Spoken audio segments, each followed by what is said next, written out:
لو انت بقى عيل لماح كنت قطعت على الراجل ده. الراجل ده ملامحه بتقول انا عايز حد يسمعني. بس الدراويش بتاعتك بدأت يا عم. الراجل ايه وبتاع ايه يا ابني هو اللي يروح يسمع حد وحد يسمعه ده شغل دراويش يا ابني. الناس دلوقتي محتاجه حد يرمي لهم ودنه بس يطلعوا اللي في قلبهم. القريب خدنا منه ايه؟ الغريب بتقعد تسمعه ويسمعك تاخدوا بعضكم وتمشي، ولا انت بتشوفه ولا هو بيشوفك. مارس هوايتك المجنونه دي بقى. انا ماشي. روح يابا الله يصلح حالك. يصلح حالك. انا عارف ان كلامي معاكي ملوش لازمه. بس يا فقر مالك في ايه؟ المفروض تروح من ساعه قاعد وبتزعق في ايه؟ يا عم كنت هروح من ساعه بدري كده عشان مخنوق شويه، بس قلت هروح البيت. هروح اعمل ايه؟ مين اصلا هيفهمك ولا مالك طيب في ايه؟ مخنوق يا عم فاهم، وعندي مشاكل قد كده. حتى اللي في البيت مش هيفهموا، حتى اصحابي لما بروح اتكلم معاهم وانزل اقعد معاهم على القهوه ولا كده محدش فيهم بيفهمني. حاسسني مشاكلي دي تافهه قوي. بصراحه موضوعك تافه قوي، كل مره نفس القعده وكل مره نفس الموضوع. غير يا صاحبي، كل واحد في اللي مكفيه بيقول الحمد لله. صح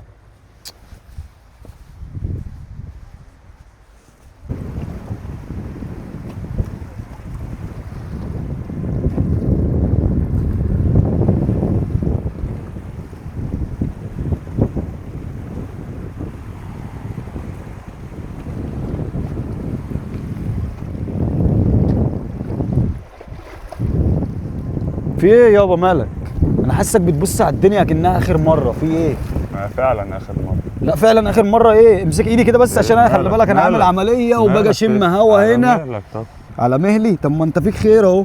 اديني بقى. عارف الماسكه دي؟ في ايه يا عم؟ عارفها؟ في ايه؟ لا بس إيه لما طب؟ نطلعوا هنا طب اهدى. بقول لك رجليها وجعان. امسك. ده انت ماسكني ليه كده؟ اللي بيجي على البحر هنا بيبقى واحد من اتنين، يا جاي يشم هوا يا اما عايز حد يسمعه بس ما يكونش بيتكلم. لو تقدر اخوك اطرش واعمى واخرس اكون شاكر ليك جدا. عايز ايه يعني انت؟ عايزك بص تطلع كل الطن ونص اللي هنا طلعهم وقولهم لاخوك. تعرف تجعمز؟ تعرف. قول يا ابويا. هبدأ منين ولا منين؟ لا احكي وفضفض وقول اللي انت عايزه. انا فاضي. ده انا خلي بالك دي شغلتي والله. بجد يا جدعان هو احنا ليه ما بقيناش نسمع بعض؟ اسالك سؤال وتجاوبني بصراحه. امتى اخر مره حد سمعك فيها؟ وكان مين؟ امتى اخر مره حد قال لك مالك فضفض لي؟ بذمتك ودينك ما حسيتش ان انت ارتحت؟ انت عارف انت شلت، اقول لك شلت ايه؟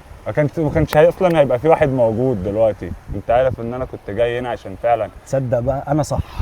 اقسم بالله انا صح. وعزة وجلالة الله انا صح. انت حسن شحاته. انا راقبت عليك. ايوه عارف اللقطه دي. انا صح. التبديل اللي في الدقيقه الاخيره. تعرف ان انا واحد صاحبي جايبه لحد هنا قلت له انا بروح عشان اسمع الناس تسمعني، هنفضفض ناخد بعضنا ونمشي محدش يشوف التاني.